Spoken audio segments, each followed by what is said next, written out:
ನಮ್ಮ ಹಿರಿಯರು ಹೇಳಿರುವ ಕುಟ್ಟುಗಳು. 1. ಗಂಡ ಹೆಂಡತಿಯ ಜಗಳವನ್ನು ಪರರಿಗೆ ಹೇಳಬಾರದು. 2. ಊರಿಗೆ ಹೊರಟವರ ಬಟ್ಟೆಗಂಟು, ಟ್ರಂಕು ಇವುಗಳ ಮೇಲೆ ಕುಳಿತುಕೊಳ್ಳಬಾರದು. 3. ಮುಸ್ಸಂಜೆ ಹೊತ್ತು ಮುಸುಕು ಹೊದ್ದು ಮಲಗಬಾರದು. 4. ಹೆಂಗಸರು ತೆಳ್ಳಗಿನ ರವಕೆ ಮತ್ತು ಸೀರೆ ಧರಿಸಬಾರದು. 5. ಅಡ್ಡಾದಿಡ್ಡಿಯಾಗಿ ಮಲಗಿರುವ ಸ್ತ್ರೀಯ ಜೊತೆ ಸಂಭೋಗ ಮಾಡಬಾರದು. 6. ಅರ್ಧಂಬರ್ಧ ಮುಖ ತೊಳೆಯುವುದು, ಕಾಲಿನ ಹಿಮ್ಮಡಿ ನೆನೆಯದಂತೆ ಮುಂಗಾಲು ಮಾತ್ರ ತೊಳೆದು ಹಿಮ್ಮಡಿ ಒದ್ದೆ ಮಾಡದೆ ಇರಬಾರದು. ಇದರಿಂದ ದರಿದ್ರ ಉಂಟಾಗುತ್ತದೆ, ಶನಿ ಹೆಗಲೇರುತ್ತಾರೆ. 7. ಊಟ ಮತ್ತು ಸಂಭೋಗಕ್ಕಿಂತ ಮುಂಚೆ ಮೂತ್ರ ವಿಸರ್ಜನೆ ಮಾಡಬೇಕು. 8. ಹೆಂಗಸರು ಪೂರ್ತಿ ಬೆತ್ತಲೆಯಾಗಿ ಸ್ನಾನ ಮಾಡಬಾರದು. ಮೈಮೇಲೆ ಗುಪ್ತ ಅಂಗಗಳು ಮುಚ್ಚುವ ಬಟ್ಟೆ ಇರಬೇಕು. 9. ರಾತ್ರಿ ಸಮಯದಲ್ಲಿ ಊಟ ಮಾಡದೆ ಹಾಗೆ ಇರಬಾರದು. ಒಂದು ಹಣ್ಣನ್ನಾದರೂ ತಿನ್ನಬೇಕು. 10. ಮನೆಗೆ ಬಸುರಿ, ಬಾಣಂತಿ ಮತ್ತು ಮಗು ಅಥವಾ ವಯಸ್ಸಾದವರನ್ನು ನೋಡಲು ಹೋಗುವಾಗ ಬರಿಗೈಯಲ್ಲಿ ಹೋಗಬಾರದು ಮತ್ತು ನೋಡಲು ಬಂದವರನ್ನು ಬರಿಗೈಯಲ್ಲಿ ಕಳುಹಿಸಬಾರದು. ಚಹಾ, ಮಜ್ಜಿಗೆ, ಪಾನಕ ಅಥವಾ ಒಂದು ತುಂಡು ಬೆಲ್ಲ, ನೀರನ್ನಾದರೂ ಕೊಡಬೇಕು. 11. ಒಂಟಿ ಕಾಲಿನಲ್ಲಿ ನಿಂತು ಮಾತನಾಡಬಾರದು. 12. ಬಿಸಿ ಬಿಸಿ ಅನ್ನಕ್ಕೆ ಹಾಲು ಅಥವಾ ಮೊಸರು ಹಾಕಿ ತಿನ್ನಬಾರದು. 13. ಸೋಮವಾರ ಎಣ್ಣೆ ಹಚ್ಚಿ ತಲೆಗೆ ನೀರು ಹಾಕಿಕೊಳ್ಳಬಾರದು. 14. ಮಲಗಿದ್ದಾಗ ಗೋಡೆಗೆ ಕಾಲಿನಿಂದ ಒದೆಯುತ್ತಾ ಗೋಡೆ ಮೇಲೆ ಕಾಲು ಹಾಕಿ ಮಲಗಬಾರದು. 15. ಒದ್ದೆ ಬಟ್ಟೆಯನ್ನು ಮೈ ಮೇಲೆ ಧರಿಸಬಾರದು. 16. ಮುಸ್ಸಂಜೆ ವೇಳೆ ಬಟ್ಟೆ ಒಗೆಯಬಾರದು. 17. ಕಾಲಿನಿಂದ ತೊಟ್ಟಿಲನ್ನು ಒದೆಯಬಾರದು ಅಥವಾ ತೊಟ್ಟಿಲನ್ನು ತೂಗಬಾರದು. 18. ಮನೆಯ ಹೊಸ್ತಿಲು ಮೇಲೆ ಕೂರಬಾರದು. 19.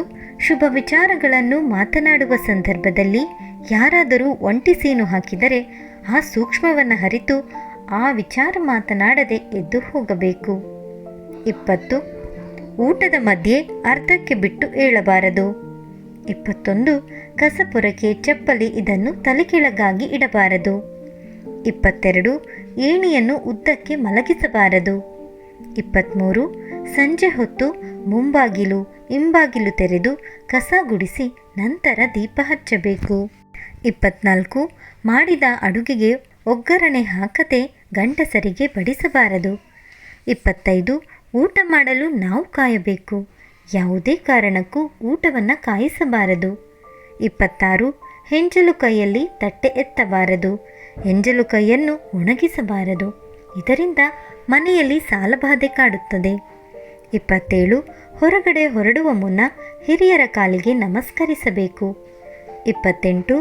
ಮಂಗಳವಾರ, ಶುಕ್ರವಾರ, ಹಬ್ಬ ಹರಿದಿನದಲ್ಲಿ ಹಾಗಲಕಾಯಿ ಮತ್ತು ಬಾಳೆದಿಂಡಿನ ಪಲ್ಯ ಮಾಡುವಂತಿಲ್ಲ. 29. ಮನೆಯಿಂದ ಗಂಡ ಹೊರಟ ಹಿಂದೆಯೇ ಹೆಂಡತಿ ಮುಖ ತೊಳೆಯುವುದು, ಸ್ನಾನ ಮಾಡುವುದು ಅಥವಾ ಮನೆ ಒರೆಸುವುದು ಮಾಡಬಾರದು. 30. ಗಂಡ ಊಟಕ್ಕೆ ಕುಳಿತಾಗ ಹಾಲಿಗೆ ಹೆಪ್ಪು ಹಾಕಬಾರದು. 31. ಒಡೆದ ಬಳೆಗಳನ್ನು ಕೈಗೆ ಧರಿಸಬಾರದು. 32. ದುಃಖದ ಕಾರ್ಯಕ್ರಮಗಳಿಗೆ ಹೋದಾಗ ಹೋಗಿ ಬರುತ್ತೇವೆ ಎಂದು ಹೇಳುವಂತಿಲ್ಲ.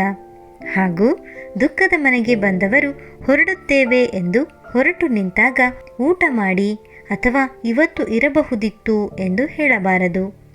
ಹೀಗೆ ನಮ್ಮ ಹಿರಿಯರು ದಿನನಿತ್ಯ ಮಾಡುವ ಕೆಲಸ ಕಾರ್ಯಗಳು ಅಥವಾ ಆಚಾರ ವಿಚಾರ, ನಡೆ ನುಡಿ ಇವುಗಳನ್ನು ನಿಗಾವಹಿಸಿ ತಿದ್ದಿ ಮಾಡಿಸುತ್ತಿದ್ದರು.